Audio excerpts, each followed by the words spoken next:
അങ്ങനെ എൻ്റെ അനിയൻ്റെ കല്യാണവും കഴിഞ്ഞ് ഫസ്റ്റ് നൈറ്റിന് നമ്മൾ ഫാനിൻ്റെ മുകളിലും ബെഡിലും ഒക്കെ ആയിട്ട് കുറച്ച് പണികളൊക്കെ കൊടുത്തു വെച്ചിട്ടുണ്ടായിരുന്നു.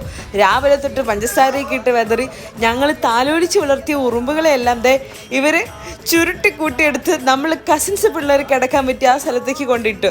അങ്ങനെ ഇവർ വെറുതെ വിടാൻ പറ്റത്തില്ലല്ലോ. ദേണ്ട വന്നു കോഴിക്കോട് നിന്ന് അളിയനും അളിയൻ്റെ ഫ്രണ്ട്സും ഒരു ഫോർച്യൂണറും താറൊക്കെ എടുത്ത് ഇവന്മാരിങ്ങ് വന്നതാ അഞ്ചലിനെയും കൊണ്ട് അവരങ്ങോട്ട് വിട്ടുപോയി. അമ്മ എന്ത് ചെയ്തു, ആൽവിസിനെ പിടിച്ച് അവിടെ ലോക്ക് ചെയ്ത് വെക്കുകയും ചെയ്തു കേട്ടോ.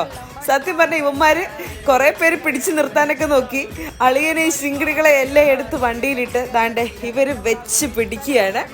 ചോദിച്ചപ്പോൾ പറഞ്ഞു ഞങ്ങൾ വയനാട്ടിൽ പോവുക, അവിടെ റിസോർട്ട് ബുക്ക് ചെയ്തിട്ടുണ്ട് എന്നൊക്കെ പറഞ്ഞു. ഞങ്ങൾ ഇതിൻ്റെ ഇടയ്ക്ക് ഞങ്ങളുടെ ഒരു ചാരൻ ഒരു ചെറിയ പയ്യനെയും കൂടി വണ്ടി കയറ്റി വിട്ടിട്ടുണ്ട്. എന്തായാലും ഇവർ പോട്ടെ, എവിടം വരെ പോകുമെന്ന് നമുക്കൊന്ന് കാണാമല്ലോ. സംഭവം വിശന്ന് കഴിഞ്ഞപ്പോൾ ഞാൻ നൈസായിട്ടൊന്ന് തിരിച്ചു വിളിച്ചു.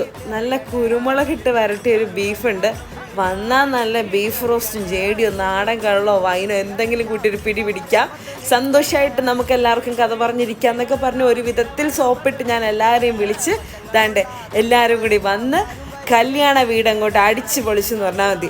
അപ്പോൾ ദാണ്ടെ ഞങ്ങൾ ചോദിച്ചു സത്യത്തിൽ നിങ്ങൾ എവിടെയാണ് ബസ്സിൽ പോയെന്ന്. അപ്പം നമ്മൾ നേരത്തെ കയറ്റി വിട്ടിയ അവിടെ വരെ പോയിട്ട് തിരിച്ചു വന്നല്ലേ.